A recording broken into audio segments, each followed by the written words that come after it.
Hey you guys, how you doing? It's Rick. It's like I just don't have enough to talk about. I wanted to stay on this topic of, if you guys don't know who I am, Rick Worth.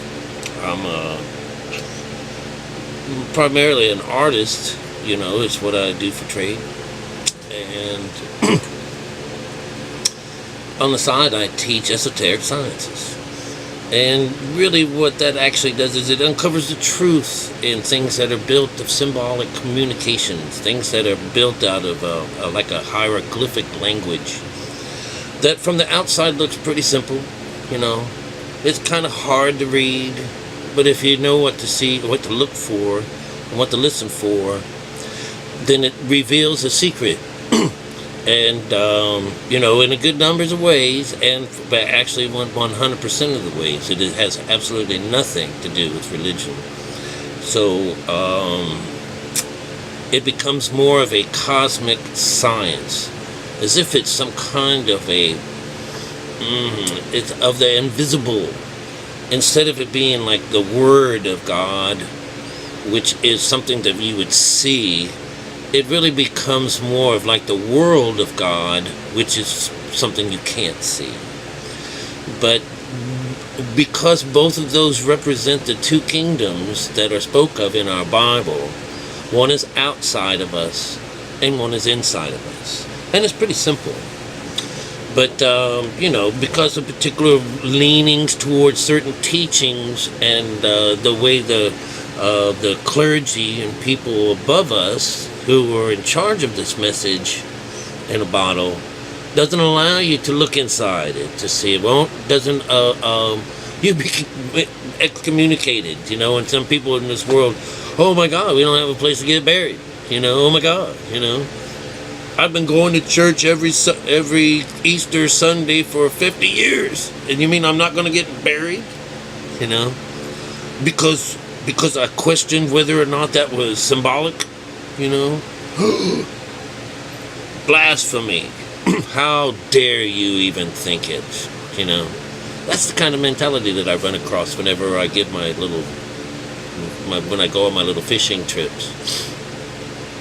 But anyways, what happens is being that the Bible is really more along the lines of it's like an owner's manual for the human body, okay? And it shows us how to relate what we have inside and what's outside of us, what is they call, what's above and so below. And listen, I've heard so much hocus pocus connected to that. It's just, the whole idea is to hide this from you and to keep you from ever going to this place, Ow, mosquitoes got me, I can't take it. Oh, I can't take it. But anyways, they've done their best to really ward people from going this way. Only because it reconnects you to yourself. It gives you a little bit of your own intuitiveness. You're brand new, or not brand new, it's you're reconnecting back to the source. Alright? You're disconnecting from the outside, from mankind. And you're allowing this beautiful energy of the divine to have more control in your life. Alright? And that's really what that is. And what happens is this God that we speak of in the Bible is two, I've heard the Elohim being, these are the space monkeys or something that comes from far away, these are the aliens and stuff, but no. Elohim is just a way of saying something electrical about an energy that is both positive and negative, and those happen to be symbols of of creation, of male and female, and from that particular thing, there's a hierarchy. Right now with male and female, that just means two different sexes basically that are going to come together as the image of God, as our brain, and it's about consciousness. God is consciousness. God is two. It's not a he, it's a we. All right. That's us, and we ain't done yet. We need, once this brain is started to build, it needs us to connect the two together. But it's really hard because we can't remember. We can't remember we're supposed to do that. And we spend all our life living out of the left side of our brains. And so this carnal mind of ours can take hold and can retain things that we hate, especially when you have God-given hatred in here and abuse and hey, what would God do in this case, what would Jesus do? Oh, you got to hate yourself. You got to, all these things. It's like, come on. In a book that says thou shalt not kill, it sure has a hell of a lot of killing going on, It's just crazy, all right? And in a book that talks about, the sanctity of marriage, okay, let's go there, right?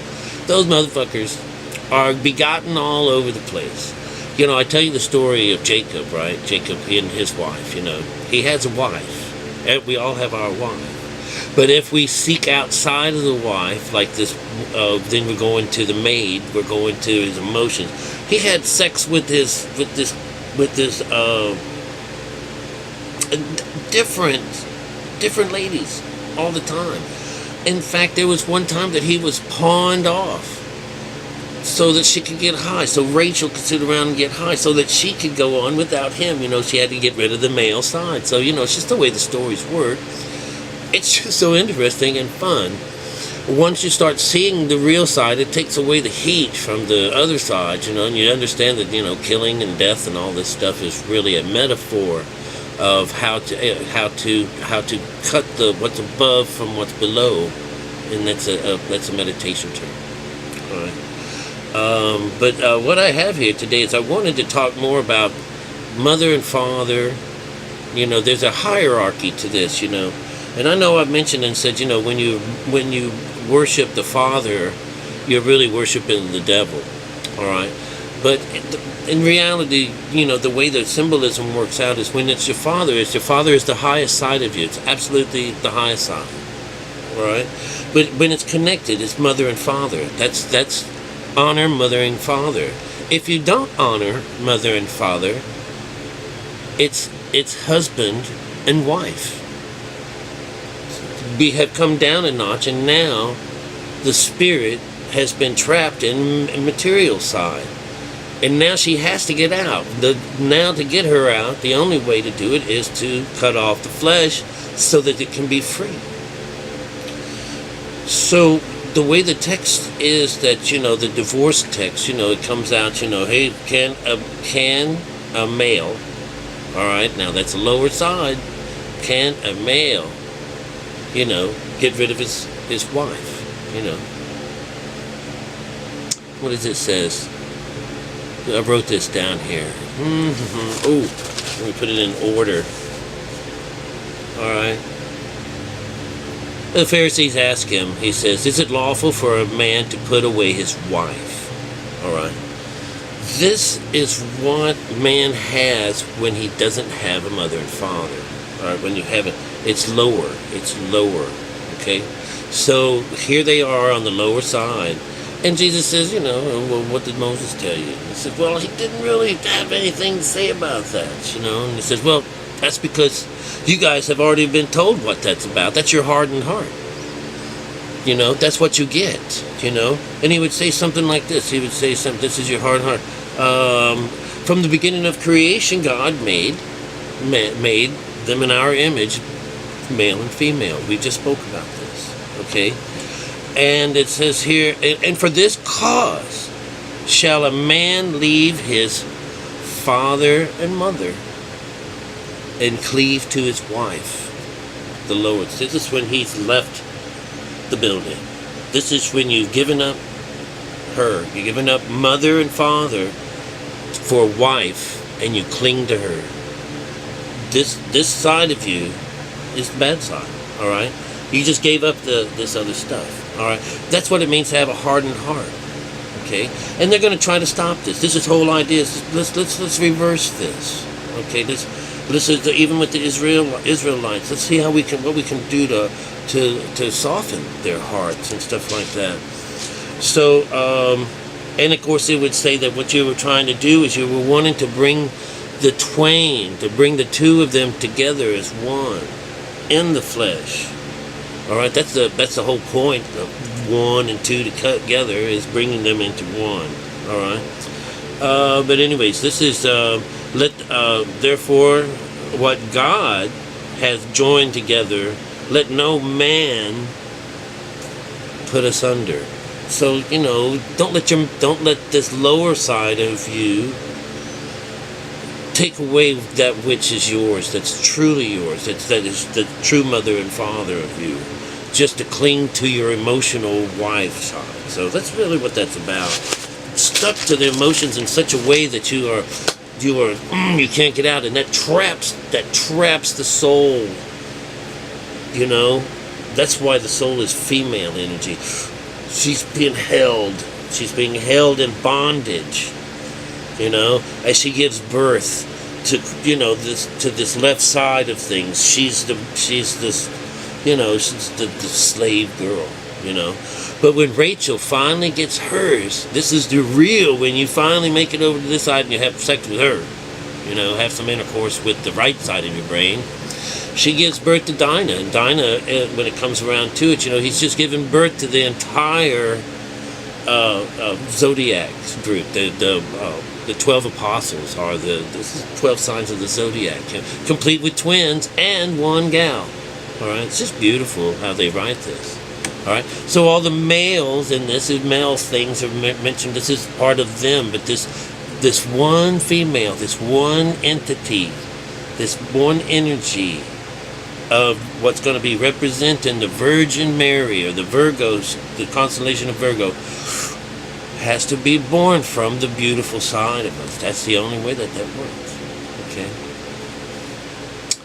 Oh, it goes on to talk about the rich guy. The rich guy can't get through because he's got so much good things. He says he comes up running to Jesus. You know, Jesus is trotting. The story is about Jesus is on his way. You know, they're on their way to Jerusalem. He's got these 12 guys behind him, and he's walking on his way to Jerusalem, and he's finding people along the way.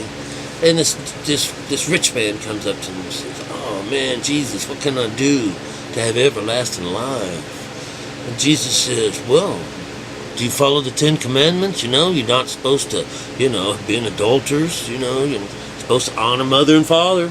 He says, "Oh, Jesus, baby, I've been doing that."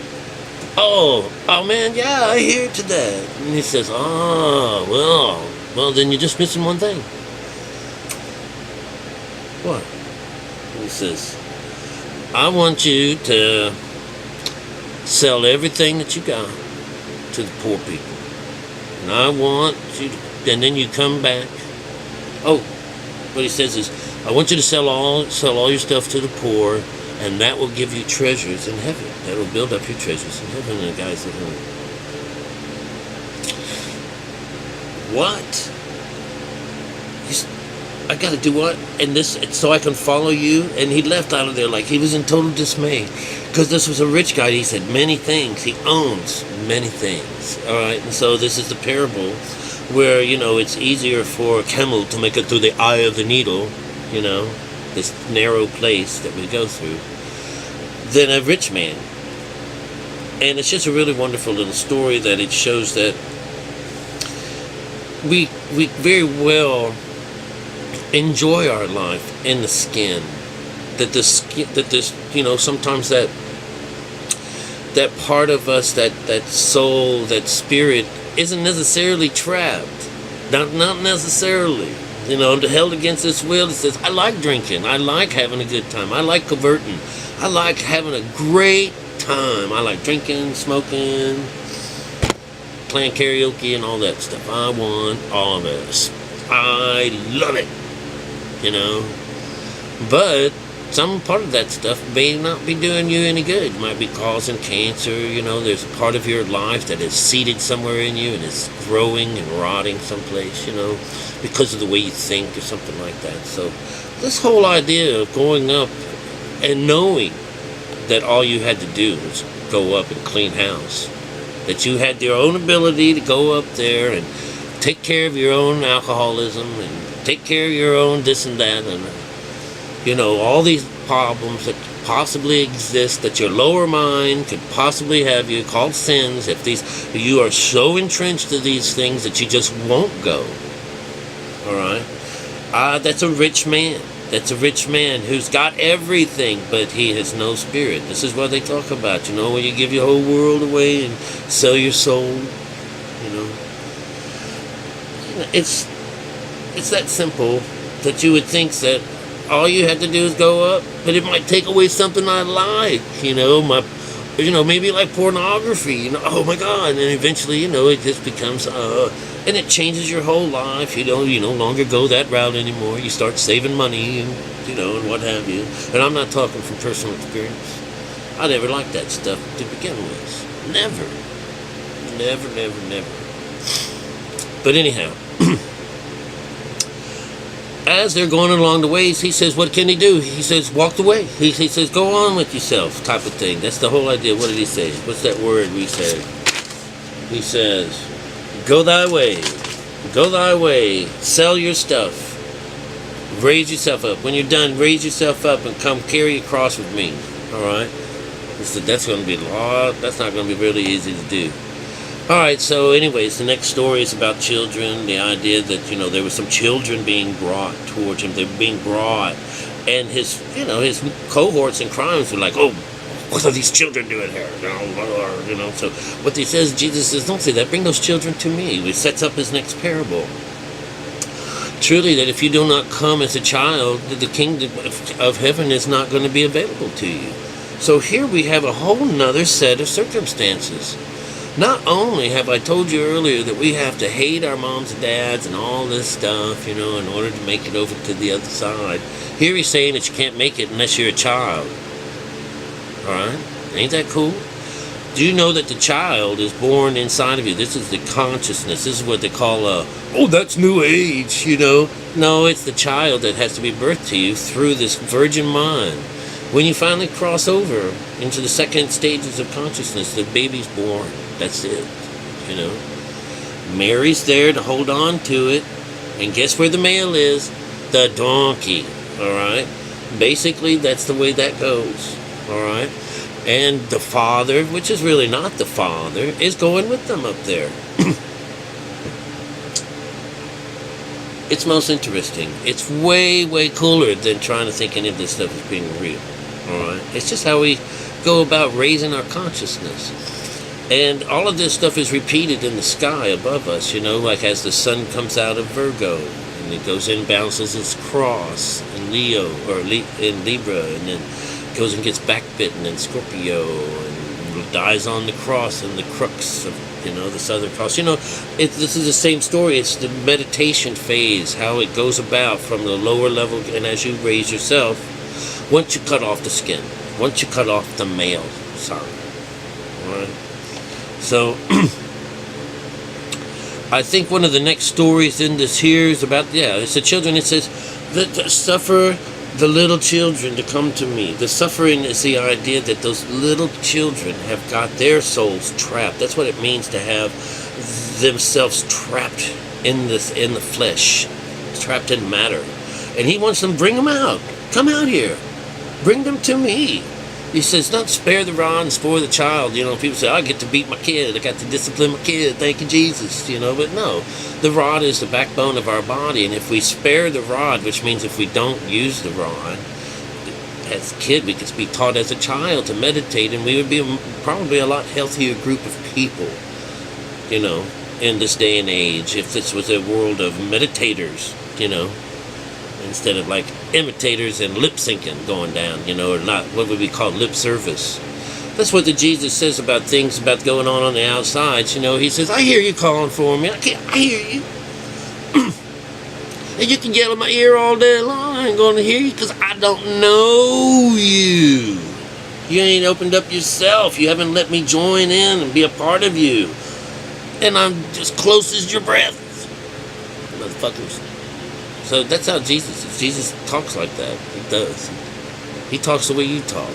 So, you know, just so happens that Jesus is in my mouth. And he's not, he doesn't have to be politically correct when he's in my mouth. Alright, so as the stories go on with this here, I hope have I said it all? I don't remember. I can't remember if I've said it all. Verily, da-da-da-da-da-da. Yeah, the heart about the rich guy, you know. So what happens is when he blows off this rich guy, all these guys, remember, they're walking, they're on their way, they're on their own little trip, and just who can be saved? Just who can be saved? And Jesus said, well, you certainly cannot be saved by man, all right? Only by God. God can do anything. You can't do anything by man. Do you understand that idea? This is why I brought this whole damn thing up again. Man can't do anything with mankind. He cannot be saved. Man can't be saved by mankind. Man can only be saved by God. And God is Elohim. He can only be saved by putting those two together. Israel, observing that idea of gaining and then maintaining the state of mind where everybody's working together to create a beautiful life for you. All right? And what happens is that he gets to tell them these things. They get to say, now listen, this is what's going to happen to me when I enter the city. This is that part of the story where they've done all these works. He's come up, these works are this and this. He had these things that he had to do along the way. And now he's going to tell them that, hey, this is about what's going to happen to me. I'm about to be killed. They're going to deliver me up to the priest. They're going to give me up to the high priest, and they're going to make me guilty of something. They're going to wind up killing me, and then on the third days I'm going to rise again. All right, but he just goes through this. It's like a quick synopsis, and it's like, and then they're still walking down the way, and over the side there's this blind man. This blind man saying, "Oh Jesus, if all I could do was just get my eyeball, if I could only get my sight back." He says, that's what you want. He says, your faith is strong enough. Your faith is strong enough. Go on. You lost. So the guy strips off his robe. So you have to think he disrobed, and he come running down the road with Jesus. All right? It's funny because what happens when you disrobe, you have crossed over. You're now in spirit. You've taken everything of your skin off. This is where Noah is found drunk and naked, on top of the mountain. These stories, they all have a lot in common.